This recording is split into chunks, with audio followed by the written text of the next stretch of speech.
সানজিদ ইসলাম তুলি, আমরা দেখেছি তার যে অপ্রতিরোধ বিজয় সেটিকে আটকানোর জন্য সেখানে কিভাবে ষড়যন্ত্রমূলক বিভিন্ন কাজ করা হয়েছিল। তবে তিনি হয়তো নির্বাচনে বিভিন্ন ষড়যন্ত্রের কারণে জয়ী হতে পারেননি, কিন্তু জনগণের মণিকোঠা জয় করেছেন। তিনি কিন্তু এ এলাকার জনতার এমপি। আমরা দেখেছি আজকে এখানে বিএনপির প্রায় সব শীর্ষ নেতৃত্ব এখানে অবস্থান করছেন। আমি নাম নিয়ে ছোট করছি না, সবাই মিলে এই যে বৃহত্তর ঐক্য, সেটাই কিন্তু আগামীতে ঢাকা 14 যে মূল শক্তি, মূল ভিত্তি, সেটাই প্রমাণিত করছে। আমরা বিশ্বাস করি আমরা এই সামনের দিনগুলোতে কাঁধে কাঁধ মিলিয়ে জাতীয়তাবাদী আদর্শে যারা রয়েছে প্রত্যেককে একজন আরেকজনের সাথে থাকবো, পাশে থাকবো, জনগণের অধিকার প্রতিষ্ঠা করব।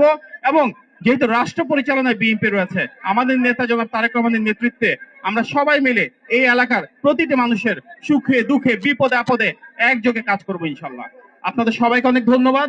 এবং আসুন আমরা সবাই মিলে আমাদের এই এলাকার প্রতিটি নাগরিকের জন্য যেন দোয়া করি, প্রতিটি নাগরিকের জন্য শুভেচ্ছা প্রার্থনা করি।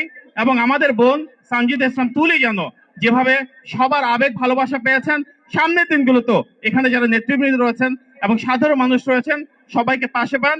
আমরা সবাইকে ধন্যবাদ জানাচ্ছি। এখানে আমার আশেপাশে যেসব সিনিয়র নেতৃবৃন্দ রয়েছেন তাদের প্রতি সানজিদ ইসলাম তুলির পক্ষ থেকে, আমার পক্ষ থেকে নির্বাচনে ওনারা যে ভূমিকা রেখেছেন, যে আন্তরিকতা দেখেছেন, তার জন্য কৃতজ্ঞতা জানাচ্ছি।